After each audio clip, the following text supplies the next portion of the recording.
Hi and welcome. I am Elizabeth. I am a suspense authoress of novels without genre boundaries. I like to say that I write characters who are as flawed as me, but often darker, which you can see in my latest psychological thriller, Sweethearts. So I am joined by Robert Dugoni, who is the award-winning and critically acclaimed New York Times, Wall Street Journal, Washington Post, and #1 Amazon best-selling, oh my gosh, the accolades, author of the Tracy Crosswhite police detective series, the Charles Jenkins spy series, and the David Sloan legal thriller series, and standalone novels including The Extraordinary Life of Sam Hell. And, of course, the lovely Kim Taylor Blakemore, who writes historical novels that feature fierce women and often dangerous. She writes about thieves and servants, murderesses and soiled doves, grifters and dance hall girls, the women with darker stories, tangled lives, and hidden motives. Woo! Her novel, After Alice Fell, will be released in March of 2021. So we're here to discuss the before, during, and after of research, crime fiction, and I'm pretty excited. So I've got a question that I'm going to pose.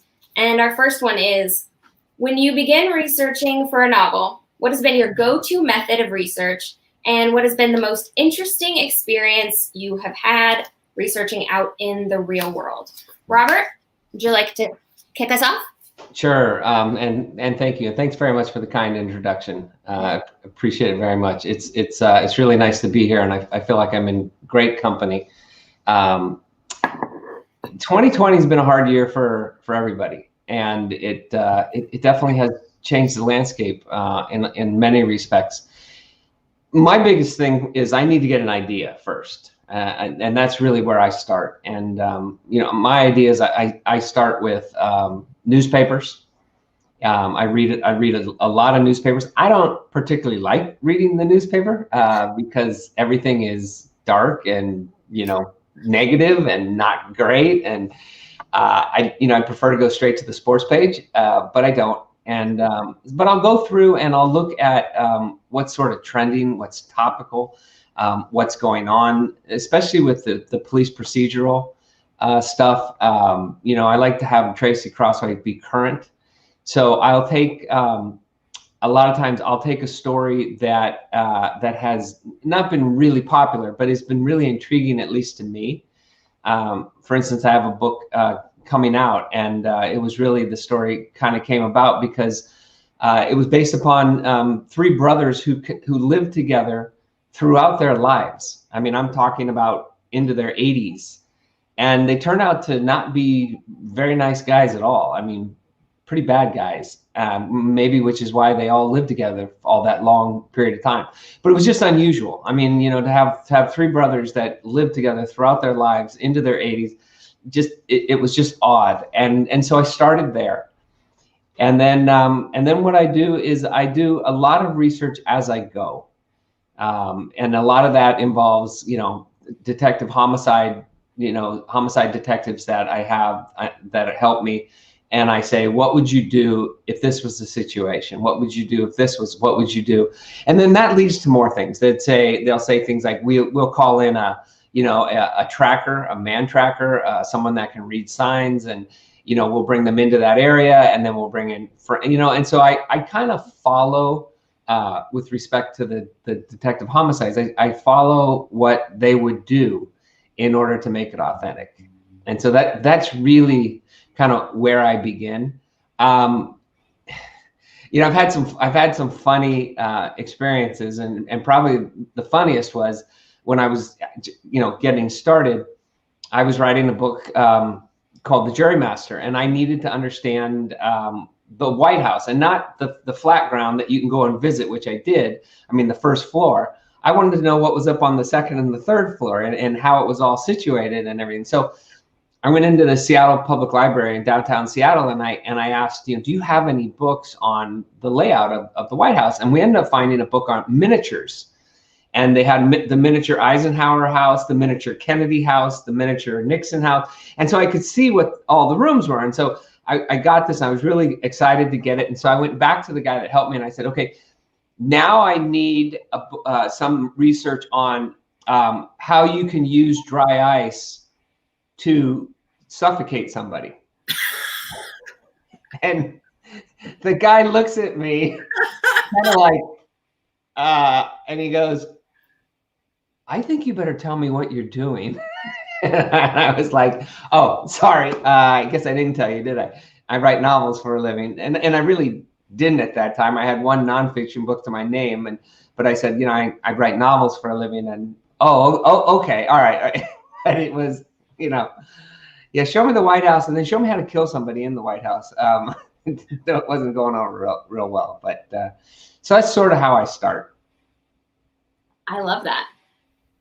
I find that, so my stories come in all form and fashion, usually from a conversation or a nightmare. So that should tell you, even when I was writing non-crime fiction, it started with nightmares. So my happy stories never really ended happily. That was fun. I think that's why I switched to crime fiction, because I was like, I think if you kill everyone in your fantasy, you should probably stop writing fantasy. But so I tend to use conversations. I may or may not have listened to a lot of people while drinking coffee and took a lot of notes of other people, which is probably not a nice thing to do. But, if you change their names and the clothes they're wearing, it's fine that I use their entire conversation. But it's conversations that usually got things started because I like to stop and talk to people. I'm a very personable person. This has been very hard for me in that aspect, but I would strike up conversations pretty much everywhere, whether it was at a bar or at a class in college that I wasn't even taking. I was just kind of walking in and picking something up that I forgot, which is actually how I got my most interesting story. I forgot something in the classroom. I was 16 at the time, and I was doing a dual enrollment, and I ran into this person, and she was wearing, I think it was a Halloween shirt, might have been Texas Chainsaw, not sure, but either way, they're both my favorite movies. And so we struck up a conversation, and I totally pretended I was in that class, and then went and enrolled in that class so that I wasn't a liar, and became friends. And her fiance was a medical examiner. And so I took my time slowly but surely asking for the inevitable, just a year or two, but it had to happen, right? I had to see an autopsy. He was available, and it seemed like a natural progression of things. So I asked, and I was basically on call. And being on call is actually, it sounds like a really cool thing, and then it gets a little sad when you get a call because you're like, yes, someone died. Okay, well, that's something that happened. So my dad and my sister and I went, and it was a different experience than on television, which is why I took a lot of notes, but it's actually, I think, why I am drawn to being pretty particular, and I like getting details right, and I stall out if the details can't be right or if I can't figure it out, because I watched a 5'1" woman hop up, break someone's ribs, and scalp him in like seconds. And I was like, oh, okay, that's dark, but also not what they portray on TV. They portray that it takes like a very, very long time, and it's like bloody everywhere. And it was not. It was just a thing that she did, and then she moved on with her day, and okay. And so I thought that was going to be it, that I was just going to see the autopsy and go. But in order for me to, I guess, get the full experience, I had to go to see the decomp closet. And this is where I decided that in field research in general needed to be really particular, because he opened up the decomp closet, and on TV, they put stuff under their nose, or they just kind of go, ugh. I had to run out of the room, and I almost threw up over, like, I on top of an autopsy table, I'm like heaving over their little drain, which was not the best thing that I did for his career, I'm sure, but you know, that's okay. It happens. Yeah. But I think that's the most interesting thing. And it all sparked from conversation, which is my favorite. So, yeah. What about you, Kim? Yeah, I think that like Robert, well, before I get to that, I have to like drain your decomp and out of my brain. It's just, it's sitting right there. You're welcome. We all have that, of those horrible stories within our stories.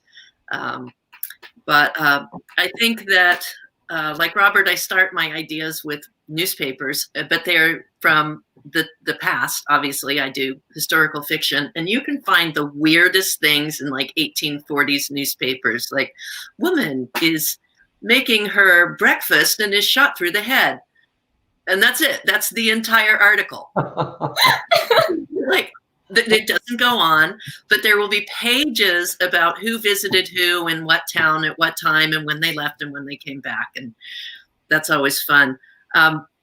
So that's a really big one. And for me, a very big one is reference librarians. So the two novels that I just did, The Companion and After Alice Fell, are set in New Hampshire. So I was able to connect with the research and reference librarian at the state library, and also the archivist in New Hampshire, who gave me amazing things and like primary sources of prison reports from the 1850s when one of the characters was there, and actual records and jury files on murderess of the time, which is really interesting. And that's all part of the before research, as I know we're going to move into that soon. But all of that was done first the way we do it now, which is online and emails. And Vicki Carter, I'm going to shout out to all you rock star librarians right there. You are all amazing. So I was able to go there. I went there twice to New Hampshire, and that was part of the before quarantine. Right? It was just that lovely thing. I got to go and see everything. And we were in the process, my rock star librarian and I, of trying to get into the New Hampshire Asylum for the Insane, which is locked up, falling apart, except for one section where their Department of Education is, which I don't know if I would want to go to work there. But we were trying to figure out how to get in there, and we're really close to doing it. So I have not had any experiences with autopsies. I have had experiences with figuring out how to set bones in the 1860s style, which is weird. Not personally, not my own self, but many different records. And then my father's a physician, so anything I find. So I found a book of medicine and bone setting from 1865, and then I got to teach my father, the physician, how they did it then, and he was kind of blanched white. The whole thing. Well, that's delightful. So Did you practice that? My father-in-law is a pathologist. And he's retired now, but when my wife was 12, 13 years old, she used to go to work with him on Saturdays to help him. So she saw a number of autopsies. Wow.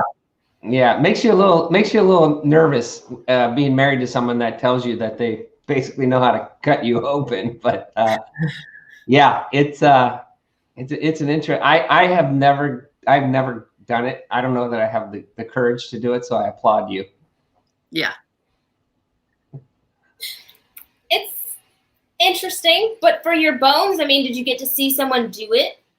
I mean, like, obviously on a cadaver, not on a real person, since, you know, setting bones like that's pretty barbaric. No, let's just say that when you read this one book, because it is the physicians who actually learned during the Civil War how to do all this, it is incredibly graphic. between the pictures and how they talk about it and what happens afterwards. And that was enough. I don't really need to like go and say, hey, can I have somebody come? That seems fair. Yeah. Okay, so speaking of quarantine, so the first quarantine took place in March. Pandemic has raged on since, with travel restrictions, lockdown, calls for social responsibilities. Were you planning on researching out in the world during the last year, and what did you do in lieu of it? So personally, I had 2 weeks left of my first Citizens Academy. I was in the local Clark County's Citizens Academy, which for those who aren't familiar, it is a 6-week course that basically you get behind the scenes on local government.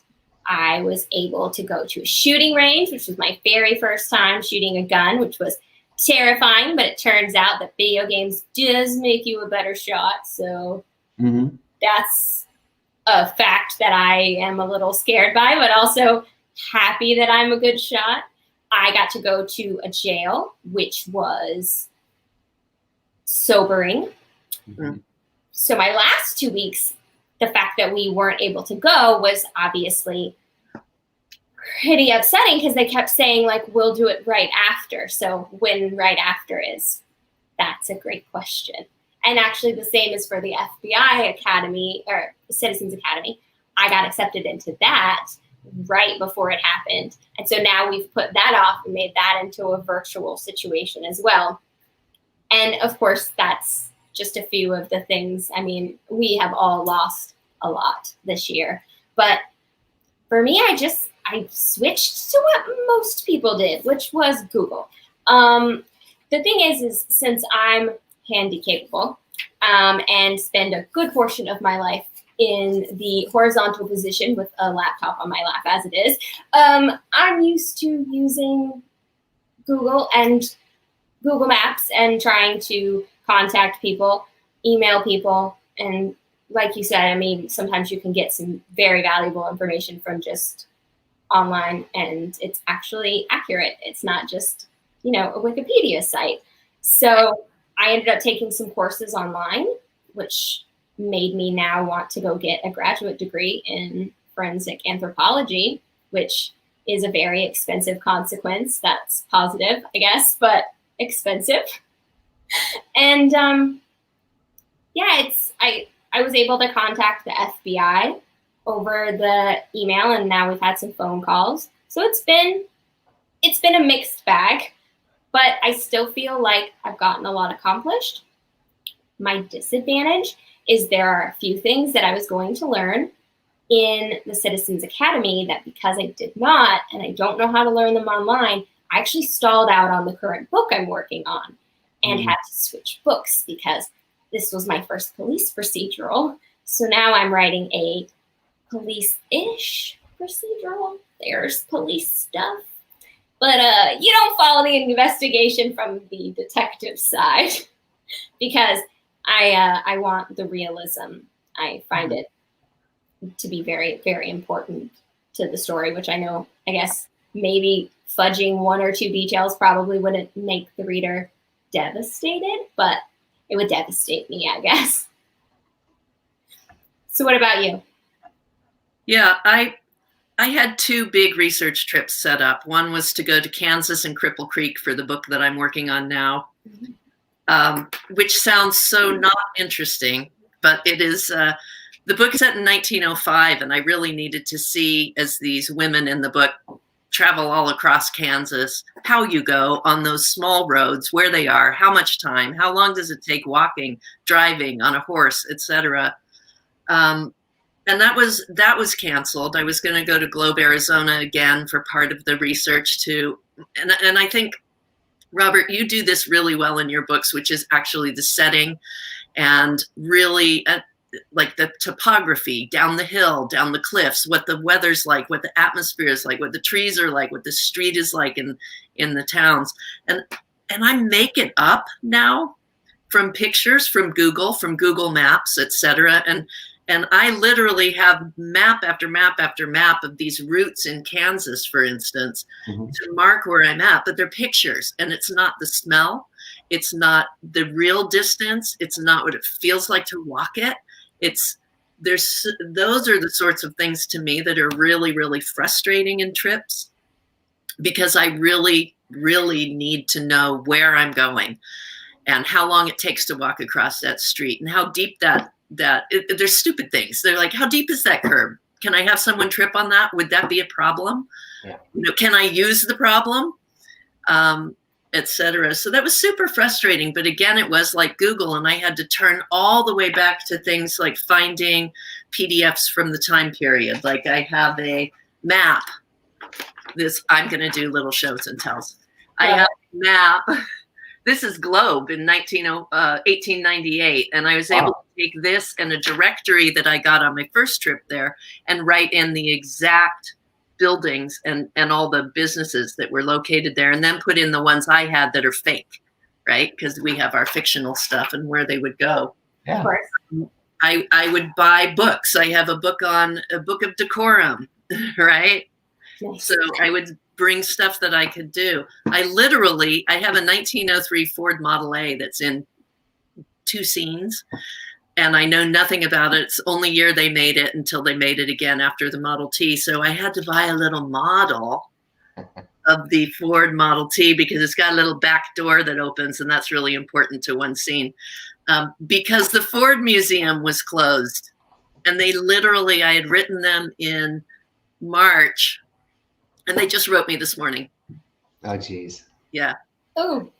So it is, and I think it's the hardest thing for me is that setting and the atmosphere and speaking to people in person at historical societies and letting them talk, letting them tell me things that I would never know. As an author, I can make up only part of it. It's everybody else that's interesting.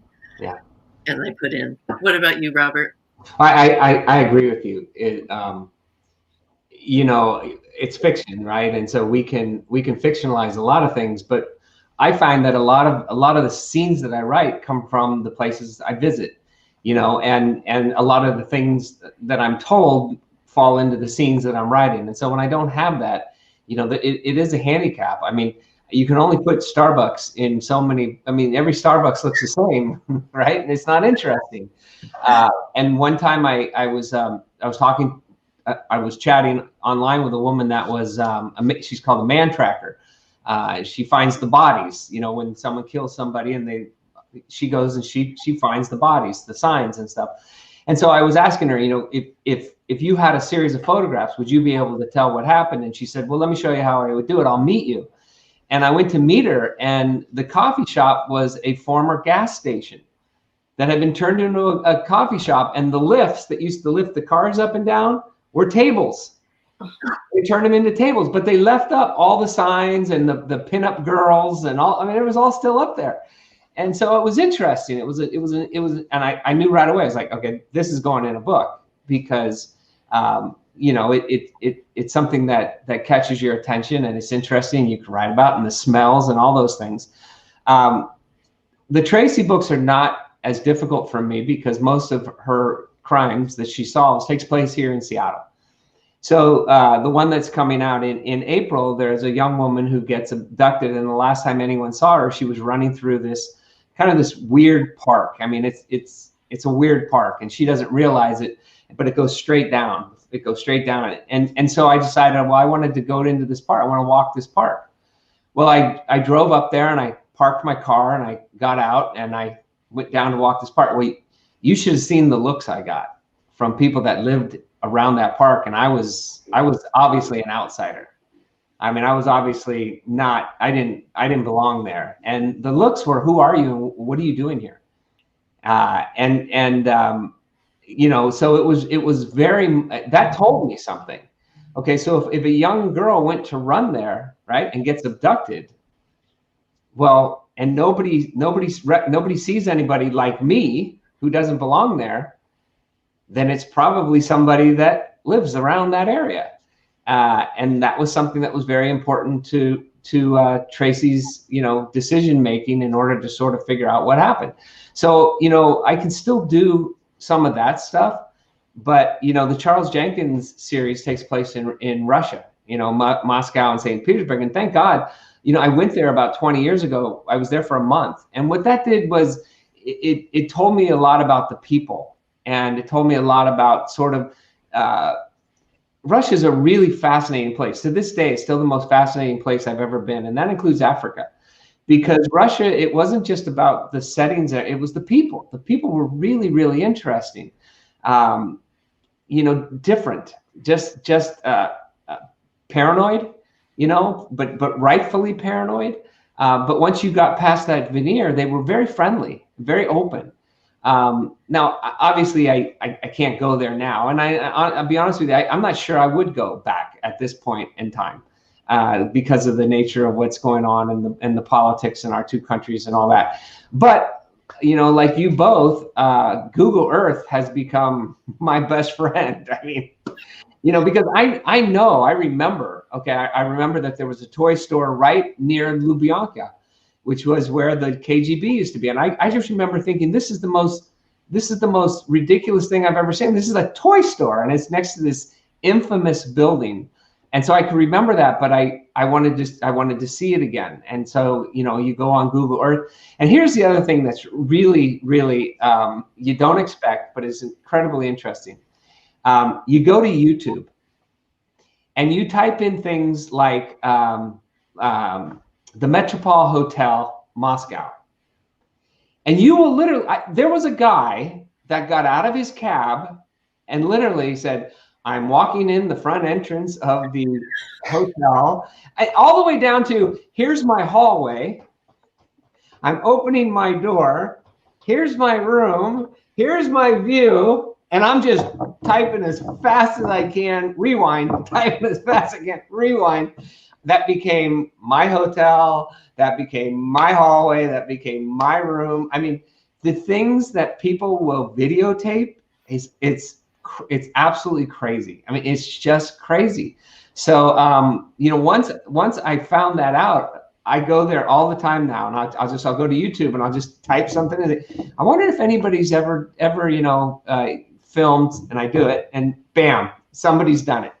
And it's like, okay, I can at least get the perception, the sight. I don't have the smells. The other thing that I've started doing is I have a book coming out next September, which part of it takes place. It's a journal, and it takes place in Vietnam during the Vietnam War. Well, obviously, I've never been in Vietnam. Was never in the war. And so what I did is I went to the library. God love those places, and I went to bookstores, and I probably have 15 firsthand accounts of soldiers who served in Vietnam, what they went through, what it was like, all those things.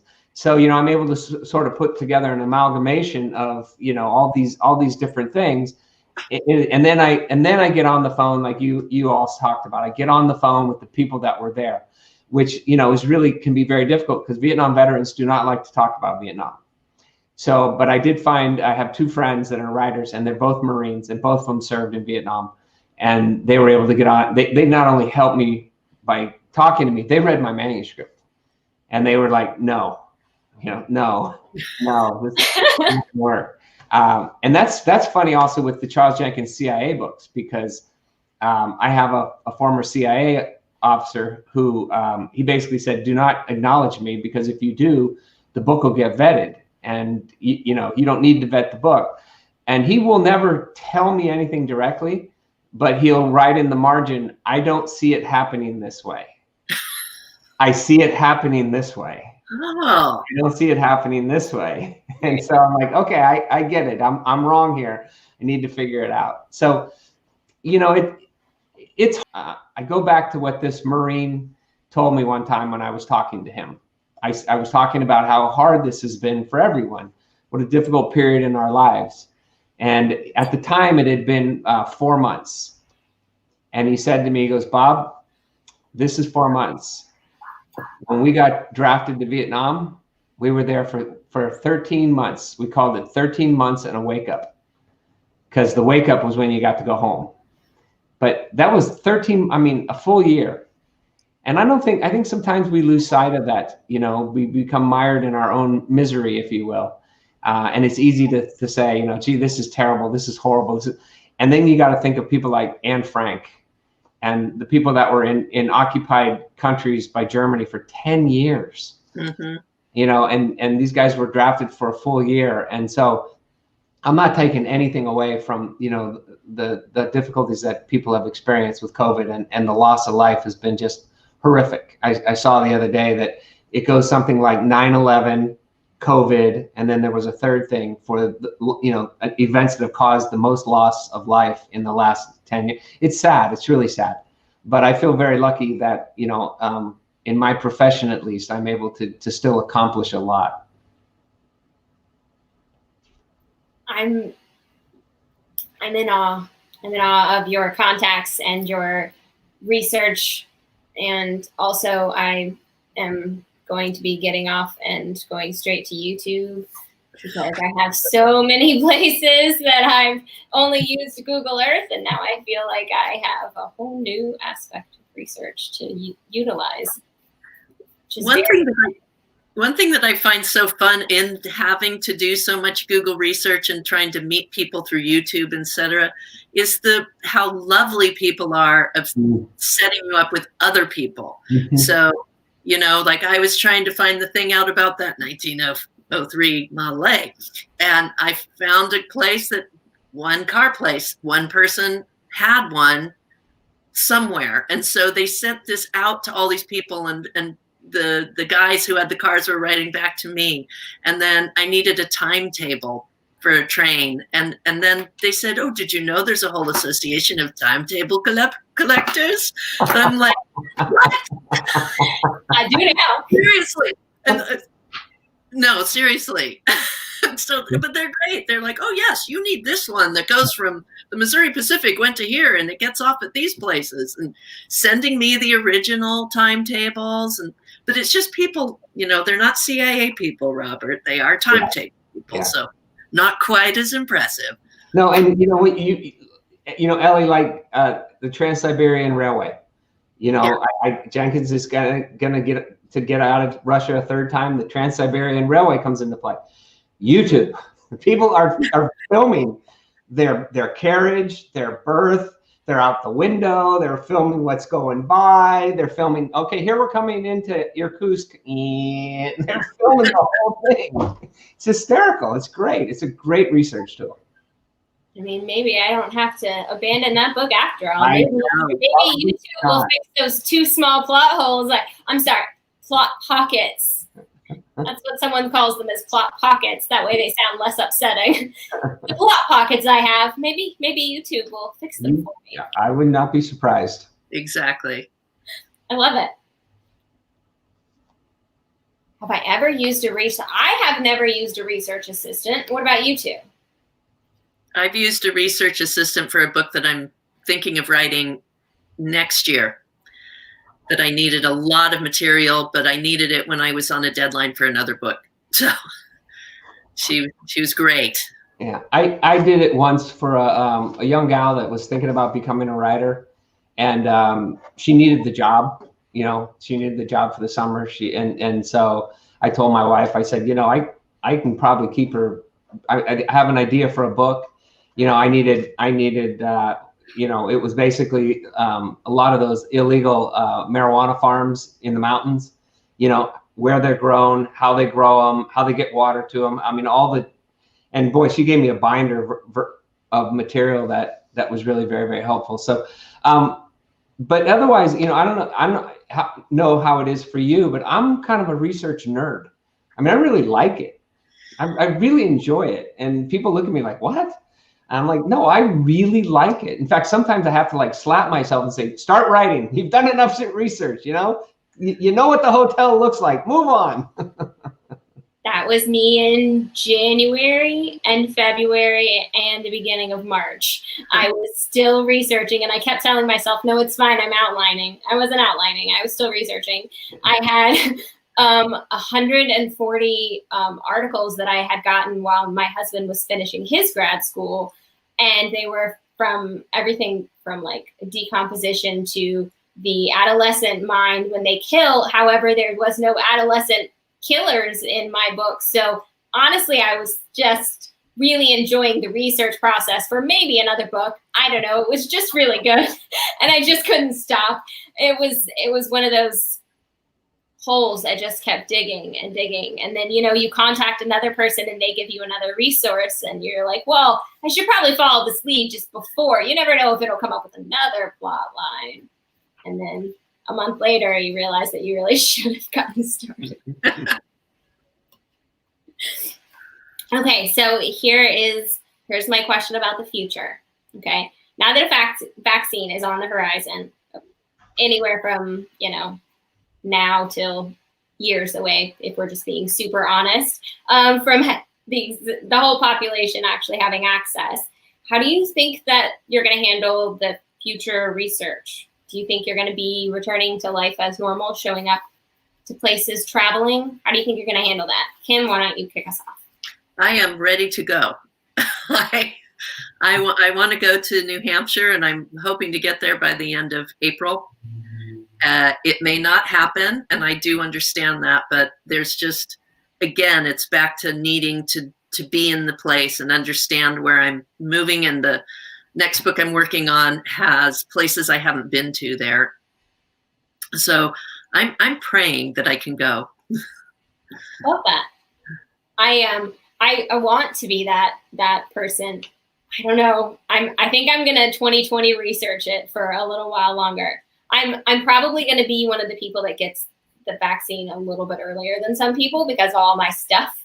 I've got a lot of illnesses, we'll say, and so I have a feeling that I'll get it ish earlier, whatever that means. Still, I think I'm like, how many percentages of the population should I wait before I'm going to be super paranoid? Not be super paranoid, rather. My friend made a joke that she wants to get all of us together for like a post-COVID hangout at we're going to rent like a big castle type situation. But we all have to bring a paper that says we got the vaccine. And it's like our ticket to get in. And it's only sort of a joke because I'm pretty sure that if we showed up and we didn't have the vaccine, she would tell us to go home. And so I kind of worry that I'm going to be that person that I'm going to go and get ready to get on a plane or head into the airport, and I'm going to go, how many people have or have not? And then I'm going to hyperventilate and have to go home. So I think by 2022, I will be normal and excited to research out in the world. Until then, I'll probably just keep writing on the books that I have now. And there are many that don't require new research. So hopefully I'll be able to finish 2. And then I can kick back into research mode. That's my optimistic goal. What about you, Robert? I had a trip to Africa, a trip to Egypt, and a trip to the Galapagos all canceled. And were they all book related? I don't know. I went to China. I go with my brothers and sisters. It's an opportunity for me to spend time with my brothers and sisters. And sure enough, China became a part of a novel that I was writing. Not a big part, but a part. So the big question for me, I have some immune compromised situations also. I don't think I'm going to get the vaccine any earlier. My brothers who are doctors were just vaccinated yesterday. And it's funny, but the closer we get, the more anxious I become. Huh. As I've said to my 2 children who aren't kids anymore, they're, in their 20s, I've said, Christmas is in a week. Do not come to this house if you've been out and about with your friends and blah, blah, blah, because, that's just a lousy thing to do to all the rest of us. But I think the bigger question for me is, I don't want to be in a country where the medical staffing, et cetera, is maybe not as good as it is here if I were to get sick. And that was really the big thing for me. I mean, could we go to the Galapagos? The trip is in May. And the guy's like, well, you're going to be on the ship. And I was like, yeah, but I got to go through, I think it was Peru or something. I mean, if I get sick, it's, I can't, they're not, and I just didn't want to do it. I travel a lot for my job. I mean, I probably would travel 15 to 20 times a year. And now I haven't traveled in a year, and I don't miss it. I really don't. I love my home. I love, where I'm at.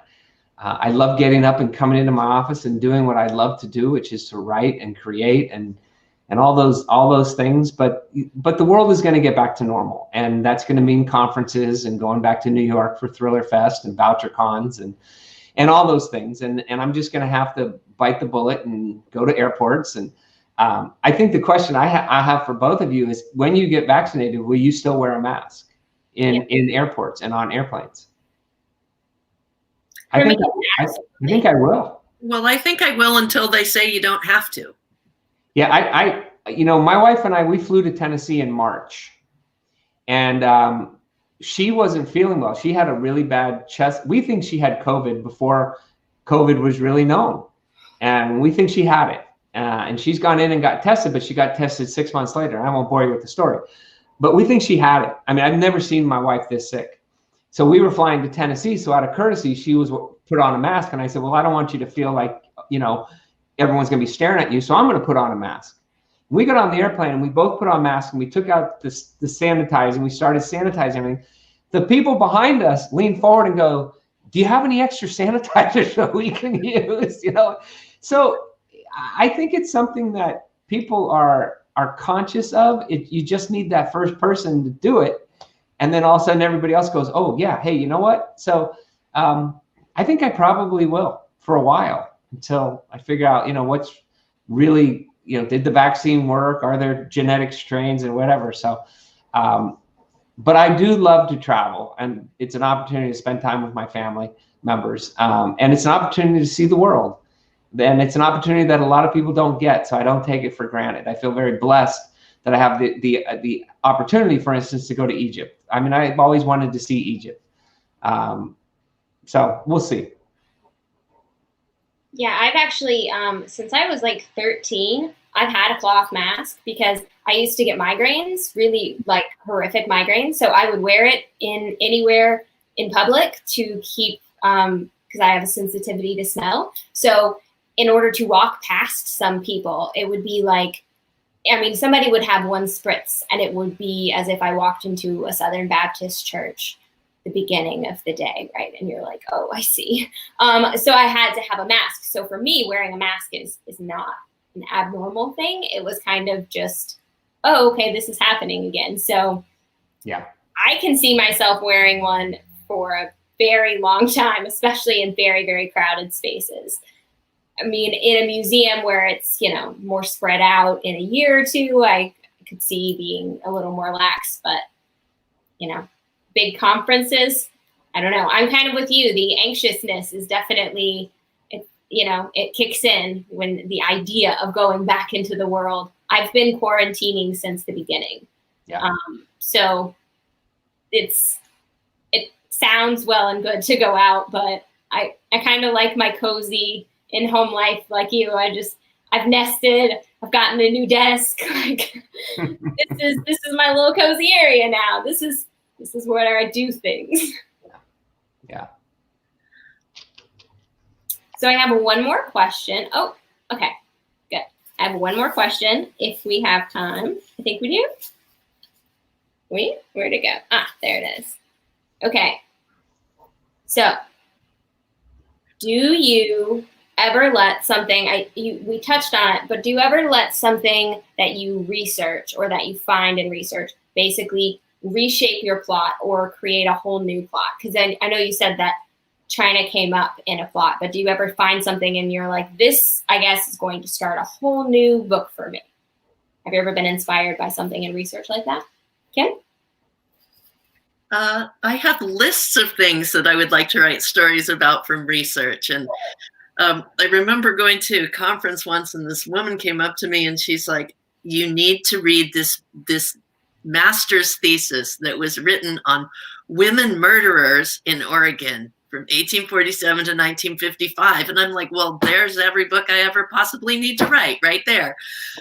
Right?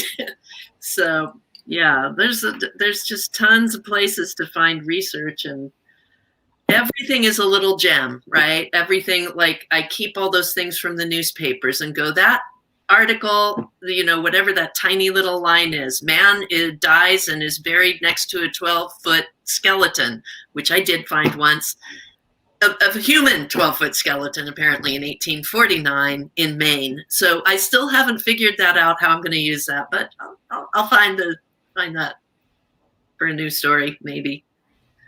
I love it. What about you? Yeah, no, I mean, absolutely. What I find is when I go in and visit a place, the scenes come to me. It's like, oh, okay, you know, I didn't realize there was a cliff here. So, you know, my character's going to have to get over the cliff before they can get and all that kind of stuff. And like I talked about the park, you know, where Tracy's abducted in that park. Well, I mean, where the young woman is abducted in that park. I didn't realize that it's not really a runner's park, because you start out like this, right? And then you got to run back up that. And so, you know, it does begin to raise questions. And those questions, you know, like Kim, it's like you start to, okay, this is not going to be right for this book, but it might be another book. I was talking to a friend of mine who was a homicide detective who, unfortunately, he passed away a couple of years ago. A very young man. He was only 48 years old, and he was a great guy. And I went to him one time with an idea, and he was just sitting there kind of staring at me, just kind of listening, like, and I got done and I said, am I wrong? Is it? And he said, you know what you should do? You should put a body in a crab pot. In a crab pot? I went, what? He said, we had that case one time. This guy killed his girlfriend. He put her in a crab pot, one of the big commercial crab pots, took her out in Puget Sound and dropped her with weights. And he said, we never would have found the body. We never would have solved the crime. We knew he did it, but we had no way to convict him. And he finally just melted down, and his conscience just got to him, and he told us what he did. And that's how I wrote the Trapped Girl. And, you know, but it was because I had gone to speak to him and talk to him. And he looked at me and he said, this would be really interesting because it was a really difficult case. You ought to put somebody in a crab pot. And so I did. I love that. You know, and people say to me, I always say to people, you know, I really don't write very dark books. And then I tell them those stories and they're like, what are you talking about? I saw someone comment on one of your pictures on Instagram recently where you had posted something about like not exactly writing serial killers or really dark books. And there were like multiple people that were like, what about this one? And also this one, and maybe this one. And I was like, yeah, I like that. I tend to forget sometimes what I've written. Well, that means you're just really prolific, right? How long have you guys been writing? 20 years. 20 years since I've been published. So. Oh, wow. Somebody keeps asking about giveaways. Are there giveaways so she doesn't feel? So yes, I am giving away 3. I should have mentioned this. I'm giving away 3 ebooks. And my question at some point, anyone is welcome to answer, which is just, who's your favorite serial killer? All you have to do is drop that in the chat. Favorite, of course, does not mean like you idolize them. And if you do idolize them, it's best you don't tell me, or you tell me why, and then we can maybe have a really good conversation later. You can like give me your handle and we can get to chatting. But just drop that in the chat if you want. And I've got 3 ebooks to give away. And I think Kim also has a giveaway. I do. I think I'm going to give away signed copies of an ARC of the new book coming out after Alice fell. So my question is not about serial killers. My question will be, what is your favorite Christmas dessert? Because I need help for this week. So drop that in the chat for me. Oh, I will give away 2 copies of the latest Charles Jenkins book. Fantastic. And the question is, What is Charles Jenkins' dog's name? I like it. I like it. What is his dog's name? So what we'll do is we'll have people put that in the comment and put your, make sure that like it's attached to a handle or not just like anonymous. And then tomorrow we can email you guys with whoever, with our randomized, we'll email you who won. Great. Thank you. Perfect. Thank you. Okay, well, thank you guys so much for coming. Next up is tomorrow, though in 30 minutes, if you stick around, Margaret and I are doing a gab session about what we did today and why you should come back tomorrow, which the answer is just because you should. But tomorrow is Paradoxes of Success by Lucy Bellwood. So stick around, or rather come back. And then thanks again for coming. Thank you guys so much for joining me. I really appreciate it. Thanks for having me. Nice seeing you both. Nice seeing you too.